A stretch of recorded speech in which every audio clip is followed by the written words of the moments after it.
Hi, this is Christina with the Sisyphean Journal, and I'm doing yet another reaction to the Liberal Hivemind's reaction to an SJW being kind of pinned to the wall by a pro-life speaker who really only just asked her questions. She didn't you're wrong, you're evil, you're bad. She just asked questions that the SJW clearly had never thought of. She couldn't really respond. And our hooded friend at the Liberal Hivemind said that, all the abortion lobby really has is slogans. And there's two approaches I can take to this. And I think I'm going to start with the whole point of, all they have is slogans. If you have not read the Screwtape Letters, you need to read the Screwtape Letters. For those of you who aren't familiar, C.S. Lewis, he was a professor, but he was a full-time professor and linguist and philologist, but he was a part-time Christian apologist who wrote the absolutely best stuff of the 20th century.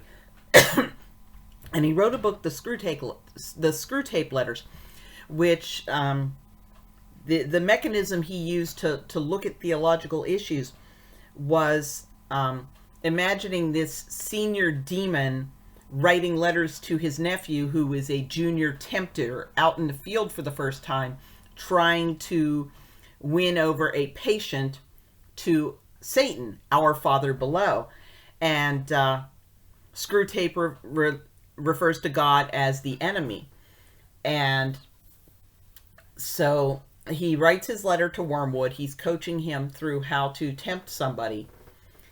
And he chides Wormwood for trying to convince the patient that materialism is true. And,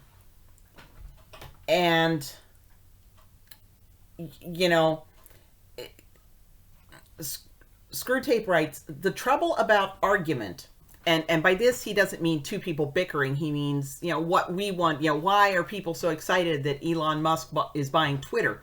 Because they want argument. They want people to be having that back and forth, that discussion, that challenging each other, that, trying to get at the truth, the criticizing the thought. That's argument.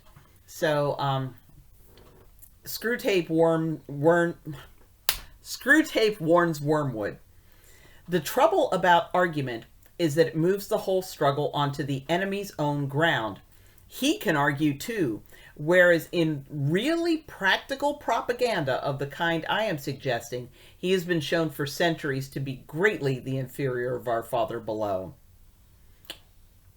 And you ever notice the woke are really good at coming up with slogans? Of course, you stop a minute and you think about the slogan, it doesn't make a whole lot of sense.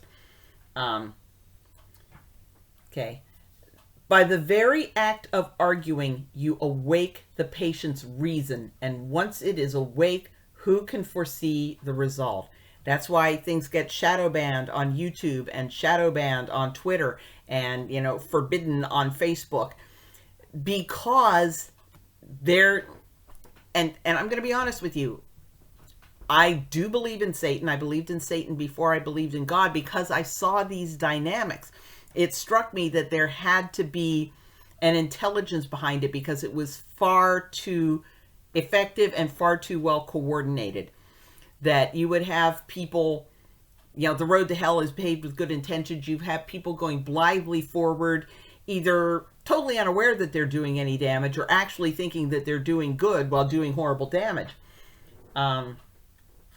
I think it's satanic. This is how I wound up a Christian, was seeing the satanic nature of what abortion does to people. By the very act of arguing, you awake the patient's reason, and once it is awake, who can foresee the result? Even if a particular train of thought can be twisted so as to end in our favor, you will find that you have been strengthening in your patient the fatal habit of attending to universal issues and withdrawing his attention from the stream of immediate sense experiences. Your business is to fix his attention on the stream.